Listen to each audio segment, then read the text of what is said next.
At 3:14 a.m. local time, the air defense radar at the Ryazan oil refinery registered a ghost. The operator in the command booth blinked at his screen, dismissing the flicker as a bird flock or a thermal anomaly from the cracking towers. The Ryazan plant sits roughly 180 kilometers southeast of Moscow, deep within what Russian command considered the safe zone. The logic was simple. To reach Ryazan, an object would have to traverse over 500 kilometers of the most densely defended airspace on the planet. It would have to bypass the S-400 batteries guarding the border, slip through the electronic warfare belt around the capital, and evade the point defense systems specifically tasked with shielding strategic energy infrastructure. The math said it was impossible, but the math was wrong. The flicker on the screen wasn't a bird. It was a Lyutyi long-range attack drone, a low-cost aluminum bird powered by a 50-horsepower Rotax engine, humming along at 150 kilometers per hour just 30 meters above the tree line. The drone didn't care about the S-400 batteries because it was flying below their radar horizon. It didn't care about the electronic warfare jamming because its terminal guidance relied on deep learning optical navigation, matching the silhouette of the refinery's distillation tower against an internal database of satellite imagery. The operator realized his mistake exactly 4 seconds too late. The physics of a crude oil refinery are unforgiving. The entire facility operates as a single, pressurized organism, designed to turn raw crude into diesel and jet fuel. At the heart of this organism is the primary distillation unit, a steel column standing 50 meters tall where crude oil is heated to 370 degrees Celsius. If you take that column offline, the entire plant stops. You cannot just route the oil somewhere else. It is the bottleneck. Ukrainian intelligence understood this engineering constraint better than the Russians understood their own defense. They didn't target the storage tanks, which look dramatic when they explode but are easily replaced. They targeted the cracking columns. At 3:14 and 12 seconds, the Lyutyi drone slammed into the upper third of the AVT-6 distillation unit. The 50-kilogram warhead didn't just dent the steel. The shaped charge punched through the thermal cladding and detonated inside the vapor chamber. The explosion tore the column open, depressurizing hundreds of tons of superheated hydrocarbons in a fraction of a second. The resulting fireball wasn't just an explosion, it was a catastrophic failure of the plant's vascular system. The operator in the control booth watched his pressure gauges drop to zero as the night sky outside turned orange. Ryazan, the third largest refinery in Russia, was effectively dead. What happened at Ryazan was not an isolated incident, but the opening move of a synchronized campaign that would rewrite the economics of the war. Throughout the summer and autumn of 2025, Ukrainian planners systematically dismantled the Russian fuel network using a weapon that cost less than a mid-range family sedan. The strategic logic was ruthless. A modern oil refinery costs billions of dollars to build and takes years to repair, especially when sanctions block the import of Western components. The drone that destroyed it costs roughly $35,000. This is the asymmetry of modern warfare. Russia was spending millions of dollars on interceptor missiles to shoot down cheap drones. And when they missed, they lost infrastructure worth hundreds of millions. In the weeks following the Ryazan strike, similar ghosts appeared on radar screens across the chaotic industrial heartland. At Novokuibyshevsk, nearly 900 kilometers from the Ukrainian border, the scenario repeated itself with terrifying precision. The facility's operators believed they were out of range. They relied on the simple arithmetic of distance. But Ukraine had extended the range of its one-way attack drones to over 1,000 kilometers, turning the entirety of European Russia into a target-rich environment. The strike on Novokuibyshevsk revealed a glaring gap in Russian air defense architecture. Systems like the Pantsir S-1 are designed to protect specific points, creating a dome of protection roughly 20 kilometers wide. But Russia has dozens of refineries, hundreds of depots, and thousands of kilometers of pipeline. There are simply not enough Pantsir systems in the inventory to cover everything. To protect Novokuibyshevsk, the Russian military would have to pull air defense assets from the front lines in Ukraine, leaving their tanks and artillery vulnerable to HIMARS and Storm Shadow missiles. It was a dilemma with no correct answer. If they protected the refineries, the front line would collapse. If they protected the front line, the refineries would burn. On that Tuesday morning in late summer, the decision was made for them. 2 drones approached the Novokuibyshevsk plant from the south, utilizing the Volga River as a navigational handrail to mask their radar signature. The local air defense commander hesitated, unsure if the contacts were friendly traffic or threats. In that hesitation, the first drone struck the catalytic cracker, a specialized unit used to produce high-octane gasoline. The second drone circled back and struck the control center, blinding the facility's ability to manage the fire. The economic impact of taking Novokuibyshevsk offline was immediate and severe. This refinery wasn't just making gas for civilian cars, it was a primary supplier of diesel fuel for the Russian military logistics chain. A single tank division consumes up to 250,000 liters of fuel per day during offensive operations. Without that fuel, a T-90 tank is just a 50-ton paperweight. By knocking out the refining capacity at Ryazan and Novokuibyshevsk, Ukraine was essentially starving the engines of the war machine hundreds of kilometers before the fuel could even reach the tank nozzles. The math of logistics began to break down. Russia had plenty of crude oil in the ground, but crude oil cannot run a tank engine. It needs to be refined. With the distillation towers essentially turned into twisted scrap metal, Russia was forced to start importing refined gasoline from Belarus and Kazakhstan, a humiliating reversal for a dedicated energy superpower. The Kremlin tried to hide the damage, claiming falling debris caused minor fires, but satellite imagery told a different story. The infrared heat signatures of the cracking towers, which usually glow bright white on thermal cameras, had gone dark. The plants were cold. Then came Volgograd. If Ryazan was a warning and Novokuibyshevsk was a tactical blow, the strike on the Volgograd refinery was a masterclass in psychological warfare. Located in the south, Volgograd is a critical hub for supplying the southern front and the occupation forces in Crimea. The refinery produces a significant percentage of the diesel used by the Black Sea Fleet and the mechanized brigades in the Zaporizhia sector. The Russians knew it was a target. They had fortified the airspace with layers of electronic warfare jammers and positioned mobile anti-aircraft gun teams on the rooftops of the tallest distillation towers. They were ready, or so they thought. The Ukrainian attack didn't come from the sky in the way they expected.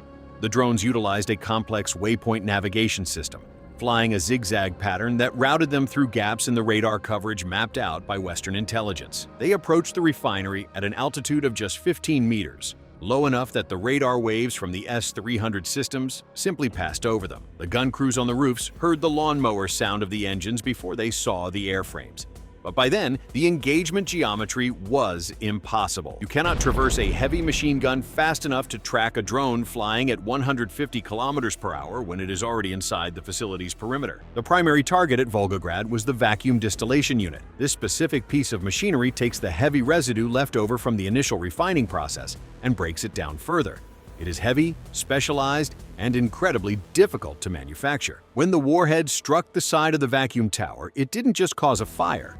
It compromised the structural integrity of the entire assembly. The tower listed and collapsed, taking with it the network of pipes and pumps that fed the rest of the refinery. In an instant, one of the largest fuel producers in southern Russia was taken off the board. The ripple effects were felt almost immediately at the front lines. Russian logistics officers intercepted over open radio channels began reporting critical shortages of diesel. Convoys of ammunition trucks sat idling in depots, unable to move because their fuel tankers were empty. The strategic paralysis was setting in. The strikes were doing what sanctions had failed to do. They were physically deleting the revenue stream and the logistical backbone of the Russian state. And the cost to Ukraine for this victory was negligible. A handful of drones, a few hundred liters of gasoline, and the time of a few determined engineers. The panic in the Russian energy sector was palpable. Refinery managers began welding anti-drone cages around their remaining distillation towers, a desperate improvisation that offered little real protection against a 500-kilogram-shaped charge. The Ministry of Defense ordered the formation of mobile flak groups, essentially trucks with dual machine guns mounted on the back, to patrol the perimeter of every major energy facility. But the scale of the territory was simply too vast. Russia spans 11 time zones. Its pipeline network is long enough to wrap around the Earth multiple times. Trying to defend every inch of that network against a drone that can be launched from the back of a pickup truck is a mathematical impossibility. The Ukrainian strategy relied on this impossibility. They forced the Russians to dilute their defenses, spreading their sophisticated surface-to-air missile systems so thin that they became ineffective everywhere. Every S-400 battery moved to guard a refinery in Siberia was one less battery shooting at F-16 jets over the Donbass. It was a game of trade-offs, and Russia was losing on every exchange. As autumn set in, the campaign intensified. The cooler air improved the density altitude for the drone engines, allowing them to carry slightly heavier payloads or fly slightly longer distances. Ukrainian engineers began experimenting with different warhead types. Instead of just high explosives, they started using thermobaric charges. A thermobaric weapon disperses a cloud of aerosolized fuel before igniting it, creating a massive pressure wave and a vacuum that is particularly devastating in the confined spaces of an industrial plant. When a thermobaric warhead detonated inside the piping maze of the Volgograd refinery, it didn't just break machinery. It twisted the steel infrastructure like wet clay. The repairs would not take weeks.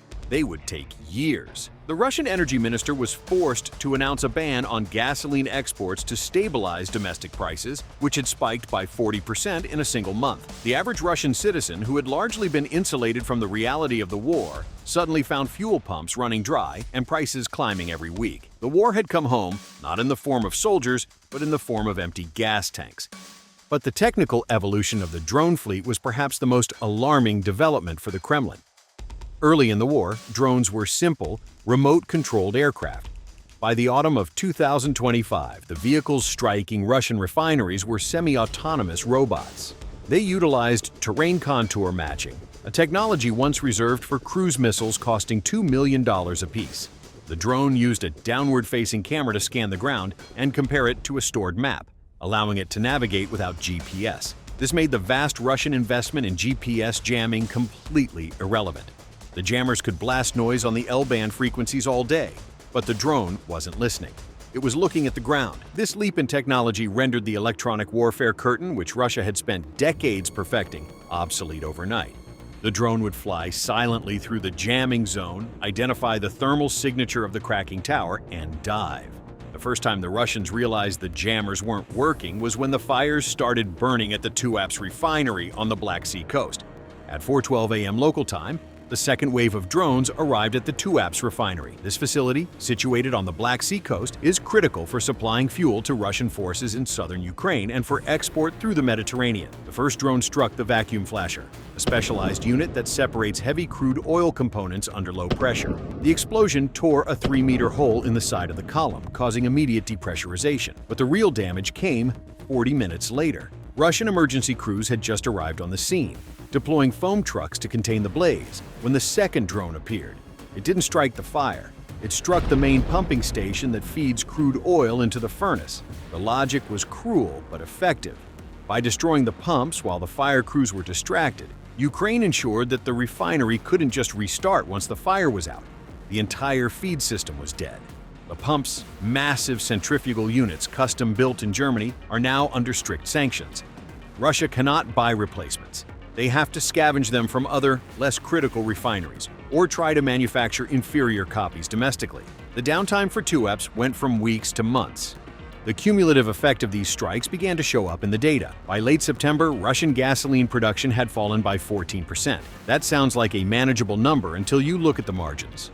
Russia consumes roughly 85% of the gasoline it produces domestically. The remaining 15% is for export, which generates hard currency for the war effort. When production drops by 14%, that export surplus vanishes. Russia stopped exporting gasoline entirely. The Kremlin, desperate to keep domestic prices stable, banned exports for 6 months. But the math of the global market is unforgiving. Without export revenue, the oil companies have less capital to repair the damaged refineries. It becomes a death spiral. A refinery that isn't exporting isn't making money. A refinery that isn't making money can't buy the black market components needed to fix the distillation towers. And a broken distillation tower means even less gasoline next month. The intricate dance of global energy logistics had turned into a stumbling collapse. By October, the shortages hit the agricultural sector. The harvest season in southern Russia relies on fleets of combine harvesters and heavy trucks, all of which run on diesel. But the diesel was gone. It had been diverted to the tanks on the front line or burned up in the refinery fires. Farmers in the Stavropol region reported waiting 3 weeks for fuel deliveries that never arrived. The price of diesel on the wholesale market jumped by 60% in 6 weeks. This is the hidden cost of the drone campaign. It wasn't just about stopping tanks. It was about stopping the tractors that harvest the wheat. If Russia cannot harvest its grain, food prices soar, inflation spikes, and the economic stability that Putin prizes above all else begins to fracture. The Russian central bank was forced to raise interest rates to 21% to combat the inflation caused by rising fuel costs. A 21% interest rate is effectively a ban on economic growth. It means no new businesses, no new mortgages, and no new investments. The drone strikes had achieved an economic effect that billions of dollars in Western sanctions had failed to deliver. The Russian military response was a mixture of desperation and improvisation. They began deploying Pantsir systems on top of specially built towers around key refineries, trying to give their radars a better horizon to spot the low-flying drones. But a Pantsir system costs roughly $15 million. A tower costs another $200,000, and there are simply too many targets. To defend the Omsk refinery alone, you would need 4 Pantsir batteries to cover all approach vectors. That is $60 million of air defense hardware sitting in Siberia, thousands of kilometers from the front. Every Pantsir in Omsk is a Pantsir that isn't protecting a command post in Donetsk. Ukraine had forced Russia into a game of strategic whack-a-mole. If the Russians moved air defense to the refineries, Ukraine struck the airfields. If they moved it back to the airfields, the refineries burned. The sheer geographical size of Russia, once its greatest defensive asset, had become its greatest liability. You cannot defend 17 million square kilometers with a finite number of surface-to-air missiles. Then came the technological checkmate. In November, reports emerged that Ukraine was using fiber-optic guided drones for terminal attacks on refinery infrastructure. These drones unspool a thin fiber-optic cable as they fly, maintaining a physical connection to the operator. This means the video feed is unjammable. The control signals are unjammable. The electronic warfare systems that Russia had deployed around its remaining refineries were suddenly useless against a threat that didn't use radio waves. The drone operator could fly the aircraft right up to the distillation column, pick the exact weld seam he wanted to hit, and detonate the warhead with surgical precision. The Russian jammers were blasting static into the ether, but the drone was flying on a hard line. It was a low-tech solution to a high-tech problem, and it worked perfectly. The strike on the Saratov refinery proved the concept. The drone bypassed a dense electronic warfare screen and struck the cracking unit's control valves, causing a shutdown that will last until at least the spring of 2026. If a refinery shuts down in the summer, the oil just sits in the pipes. If it shuts down in the Russian winter, when temperatures drop to minus 30 degrees Celsius, the oil cools, becomes viscous, and eventually turns into a waxy sludge that blocks the pipes. If the water in the cooling systems freezes, the pipes burst. An emergency shutdown in January is catastrophic. The entire facility can be ruined simply by the cold. Ukrainian planners knew this. They timed their late autumn strikes to force shutdowns right as the temperature began to drop. The damage wasn't just the explosion, it was the freeze.